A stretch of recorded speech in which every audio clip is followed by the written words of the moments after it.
Hello students and viewers, I am educator Sapna Advani and welcome back to my channel. आज का जो हमारा session रहेगा वो बच्चा रहेगा प्रूविंग इर्रेशनलिटी नंबर। अब आप कहेंगे कि ये सम्स हमने पहले कर चुके हैं। बिल्कुल सही बात है।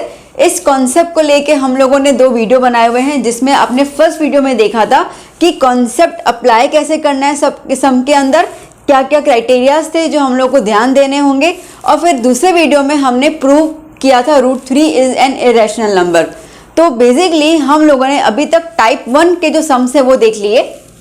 टाइप 1 के सम्स कौन से हैं? यहाँ पर कोई भी प्राइम नंबर अगर आपको रूट में दिया जाता है तो वो कैसे सॉल्व करना है, उसका कॉन्सेप्ट और उसके लिखने का तरीका हम लोगों ने देख लिया था। जैसे हमने देखा था √2, √3, √5, इस तरीके के नंबर्स जो है, जिसमें मैंने आपको √3 सिखाया था और बाकी के 2 मैंने आपको होमवर्क में दिए थे और मुझे आशा है कि आपने कर चुके होंगे। तो ये हम लोगों ने सम्स देखे थे। अब आएगा टाइप 2। टाइप 2 में क्या होगा वो हम देखने वाले हैं, बट मैं आपको एक चीज़ अश्योर कर दूं कि जो टफ चीज़ है ना वो आपने पहले ही सीख ली। √2, √3, √5, √7, जब प्राइम रूट के जो नंबर्स हैं उसको सॉल्व करना अगर आपको आ गया तो आगे टाइप 2 और टाइप 3 वाले जो भी सम्स होंगे वो सारे खिचड़ी है, हलवा है, कुछ भी नहीं है उन सम्स के अंदर। आप बिल्कुल आसानी से कर सकते हो वो वाले सम्स करने के बाद आप खुद दुआ करोगे कि भगवान जी बोर्ड में ये वाले सम्स दीजिएगा, बड़े आसान है, तो वो आपके लिए बहुत ज़्यादा इजी रहेंगे। तो अगर मैं टफ कर लिया है तो इसका मतलब कि आगे आपको टेंशन लेने की ज़रूरत है ही नहीं, मार्क्स आपके जेब में हैं। तो अभी हम बिना कोई टाइम वेस्ट किए चलते हैं और देखते हैं कि टाइप 2 सम्स में क्या क्या कॉन्सेप्ट लगेगा और उसको कैसे सॉल्व करना है। बच्चों, टाइप 2 सम की तरफ बढ़ने से पहले मैं अगेन कुछ कॉन्सेप्ट्स आपके क्लियर कर देना चाहूँगी। तो आप पहले यहाँ पे ध्यान दीजिए कि वो क्या कॉन्सेप्ट है। अगर वो आ जाएगा तो ये और भी ज़्यादा आसान लगेगा सम। तो हम सम को थोड़ा सा बाद में देखते हैं, पहले हम लोग आते हैं हमारे कुछ बेसिक कॉन्सेप्ट्स के अंदर। अब देखिए बेटा, आप लोगों को सबको पता है कि जो भी रैशनल नंबर होता है वो बेसिकली a/b फॉर्म में रहता है या p/q फॉर्म में। ओके, अगर वो इंटीजर्स या होल नंबर, नेचुरल नंबर है तो उसको भी हम p/q फॉर्म में अरेंज कर सकते हैं। तो कहीं ना कहीं सारे के सारे नंबर्स जो हैं वो रैशनल नंबर्स कहलाते हैं। अब यहाँ पर कोई भी रैशनल नंबर है, suppose a, b, c, d, ये सारे रैशनल नंबर है। तो आप जब इन सब नंबर्स को प्लस करोगे तो सीधी सी बात है आपको जो भी आंसर मिलेगा वो रैशनल नंबर ही होगा। इतना क्लियर हुआ? ओके, अगर आप लोग रैशनल नंबर्स को सब्ट्रैक्ट करते हो तभी भी आंसर आपको जो मिलेगा वो रैशनल नंबर होगा। इसका मतलब ये है कि जितने भी रैशनल नंबर्स ले लो, 100 ले लो, 10 ले लो, करोड़ ले लो, जितने भी लेने हैं उन सबका summation will give you the rational number itself. Okay, और अगर आप कोई भी रैशनल नंबर ले लेते हो जिनको आप सब्ट्रैक्ट करते हो फिर भी आपको जो नंबर मिलेगा वो कैसा मिलेगा? Rational number. ये 2 कॉन्सेप्ट क्लियर हुए? ओके, अब थर्ड की तरफ बात करते हैं हम लोग। अगर आप कोई भी रैशनल नंबर्स ले लो और उनके बीच में मल्टीप्लाई कर लो, क्या मिलेगा? अगेन रैशनल नंबर्स ही मिलेंगे। ठीक है, और अगर आप डिवाइड कर लेते हैं तो भी क्या मिलेगा आपको? रैशनल नंबर ही मिलेगा। हाँ, डिवीजन में एक कंडीशन होगी कि कोई भी नंबर 0 नहीं होना चाहिए, क्योंकि डिवाइड में है और हमें पता है कि मैथ के अंदर 0 से डिवाइड करना पॉसिबल नहीं है, because it is not defined yet in the mathematic field. तो वो आपको कंडीशन ध्यान देनी है। खैर, वो होने भी नहीं वाला, वो हम आगे सम्स में देखेंगे तो आपको क्लियर हो जाएगा।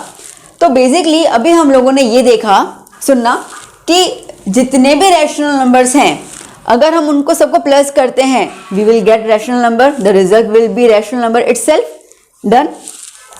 जितने भी रैशनल नंबर हैं अगर हम उनको सब्ट्रैक्ट करते हैं then also we will get the result a rational number. Done. Multiply करेंगे तब भी रैशनल नंबर, डिवाइड करेंगे तभी रैशनल नंबर। तो अगर हम इनको अलग अलग ऑपरेशन करते हैं इन सब नंबर्स के साथ, ऑपरेशन काटने फूटने वाला नहीं, plus minus multiply and divide, ठीक है, तो अगर हम ऐसा कुछ करते हैं तो हम लोगों को फाइनल रिजल्ट जो है वो रैशनल नंबर ही मिलता है। डन। ओके, अब अगर इनका मिक्सचर कर लेंगे तो मिक्सचर यानी कि भाई कोई 2 रैशनल नंबर प्लस में है, उसके साथ एक माइनस में है, ठीक है, और एक नंबर जो है वो डिवाइड में आ गया, तो क्या? तो अगेन रैशनल नंबर। देखिए, rational number will give you always a rational number, उसके अलावा कोई चांसेस है नहीं हम लोगों को मिलने के लिए। तो आप अगर कोई भी नंबर्स प्लस माइनस में भी ले लेते हैं, कोई रैशनल नंबर डिवाइड में ले लेते हैं और इस पूरे के साथ अगर कोई नंबर मल्टीप्लाई में भी है, चारों आ गया, प्लस माइनस डिवाइड मल्टीप्लाई, फिर भी आप लोगों को रैशनल नंबर ही मिलेगा। कुछ भी आप नंबर आप सपोज कर लीजिए, आपको ए बी सी डी जो सपोज कर लेना है सपोज कर लीजिए, कोई दिक्कत नहीं है। सॉल्व कर लेते हैं, क्या फर्क पड़ता है।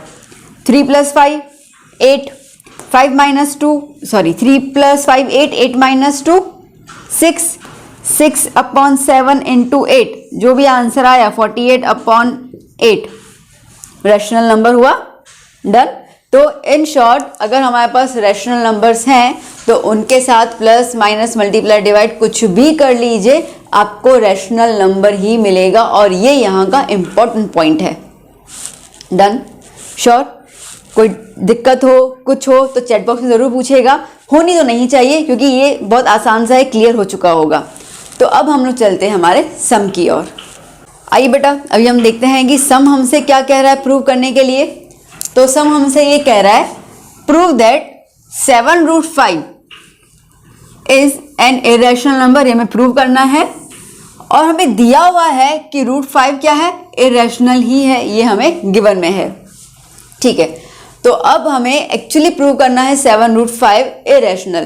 तो जो हम लोगों ने कॉन्सेप्ट प्राइम नंबर्स जब हमने सॉल्व किया था prove that √3 is an irrational number, उसमें जो हमने कॉन्सेप्ट लगाए थे थोड़े बहुत यहाँ पर वो यूज होने ही वाले हैं।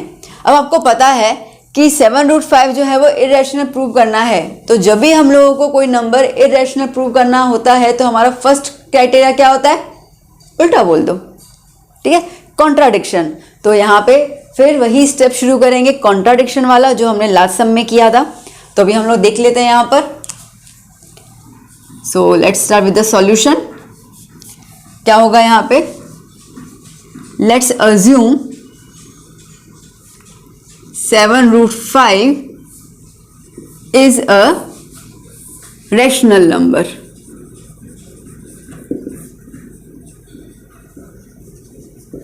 ठीक है, तो हम लोग ये अज्यूम कर रहे हैं कि 7√5 रैशनल नंबर है। अच्छा, आप मुझे बताइए फटाफट से, अगर 7√5 रैशनल हुआ तो रैशनल किस फॉर्म में लिखा होता है, फ्रैक्शन। ओके, तो देयरफॉर हम ये चीज कह सकते हैं कि 7√5 इज इक्वल्स टू a/b। कोई डाउट हो ही नहीं सकता, लास्ट टाइम सीखा था हम लोगों ने। यहां पर लिख दीजिएगा that a and b are integers, ये कंडीशन लिखना बिल्कुल मत भूलिएगा। ठीक है, हमको लगता है क्या है, पता ही तो है, बट अगर आगे जाकर कहीं पे कुछ एक्सप्लेनेशन देनी पड़ जाएगी ना आपको, तो आप इसके थ्रू आराम से एक्सप्लेन कर लेंगे, वरना आपके मार्क्स कटने के चांसेस हैं। तो आपको ये बताना है कि a और b इंटीजर्स हैं, और दूसरी बात ये बतानी है कि यहाँ पे b जो है वो क्या होगा, नॉट इक्वल्स टू 0। ये बताना भूलना मत, ठीक है, बिल्कुल नहीं भूलोगे आप ये चीज, b नॉट इक्वल्स टू 0। चलिए, अब इतना क्लियर हो गया। अब हमने लास्ट टाइम एक चीज और बताई थी कि a और b तो इंटीजर्स हैं ही हैं, ओके, बट कैसे इंटीजर्स हैं, कोप्राइम, पूरा वही फेज लेके आ रहे हैं हम लोग, कंप्लीट वैसा ही है। तो यहाँ पे लिखेंगे here a and b are coprimes, that is HCF क्या हो जाएगा, a और b का 1। ओके, वहां तक पूरा क्लियर, फाइन। अब हम लोग यहाँ पे ले लेते हैं फिर से ये वाला नंबर 7√5 इक्वल्स टू a/b। जब भी आपको इस तरीके से टाइप 2 वाले सम्स आए, वैसे तो अपने पास सिंपल √5 था, ठीक है, अब उसके साथ कोई भी रैशनल नंबर, ओके, इसका मतलब मैं आपको ये कह सकती हूँ कि अगर किसी इररेशनल नंबर के साथ कोई रैशनल नंबर जुड़ा है तो आपका पहला टारगेट ये है कि आपको उसको अकेला करना है। किसको अकेला करना है, इररेशनल, मतलब कि जो रूट वाले नंबर हैं, जो भी रूट वाले नंबर हैं उनको आपको पहले अकेले कर देने हैं। आपका पहला टारगेट तो ये होगा। तो अब यहाँ पे √5 के साथ 7 जुड़ा हुआ है, ये 7 को हमें हटाना है। √5 के साथ 7 किस फॉर्म में है, बीच में कोई भी साइन नहीं है, कोई साइन नहीं का मतलब मल्टीप्लिकेशन फॉर्म में है। तो हम यहाँ से हटाकर, अब हमें पता है कि कोई भी चीज़ यहाँ से हटाओगे तो एक्चुअली उसको हमें ट्रांसफर करना है इक्वल टू साइड पे, ठीक है, वहाँ पे उसको फेंक देना है। तो बेसिकली 7 जो है वो √5 के साथ मल्टीप्लाई में है, तो अगर जाएगा right hand side equal to के वहाँ पे, तो कहाँ चला जाएगा, डिवाइड में। तो a/b और ये 7 गया यहाँ पे b के साथ, तो क्या हो गया 7b। जैसे ही आप लोग रूट को अकेला कर दो, फटाफट से उस इक्वेशन को नंबर 1 डाल दीजिए और अच्छे से सांस लीजिए। इतना तो खत्म हुआ, आगे देखते हैं क्या करना है। ठीक है, तो मेरे हिसाब से आपको ये चीज़ क्लियर हो चुकी होगी। मैं फिर से फटाफट समराइज कर लेती हूँ। तो हम लोगों को 7√5 जो है वो इरेशनल प्रूव करना है। पहले कॉन्ट्राडिक्ट मेथड से स्टार्ट करना होगा। तो हम ये अज्यूम कर लेते हैं कि 7√5 जो है वो रैशनल नंबर है। रैशनल का मतलब p by q form, fraction. तो यहाँ पे हम a अपॉन बी लिखते हैं। a अपॉन बी क्या है? इंटीजर्स है। Condition b not equals to 0। फिर एक और कंडीशन है कि a और b कैसे हैं? को प्राइम्स है, जिनका HCF 1 होगा, मतलब सिंपलेस्ट फॉर्म में है। और फिर हम लोग यहाँ पर हमारा काम शुरू करते हैं और ख़त्म भी करते हैं। क्या काम है कि हमारा जो भी रूट में नंबर है, उस रूट के नंबर को हमें अकेला कर देना है, तन्हा कर देना है उस नंबर को, और उसके आसपास उसके जो भी जीवन साथी हैं उनको हमको इक्वल टू के वहाँ पे भेज देना है। वो हम लोगों ने कर दिया। डन। अब यहाँ से होता है मसाला शुरू। क्या है? देखो, सुना मा मेरी बात को बड़े ध्यान से। a अपॉन b है। Okay, so here we supposed कि a अपॉन b क्या है? रैशनल नंबर्स हैं, तो वो है रैशनल नंबर। ठीक है, समझ में आ गया।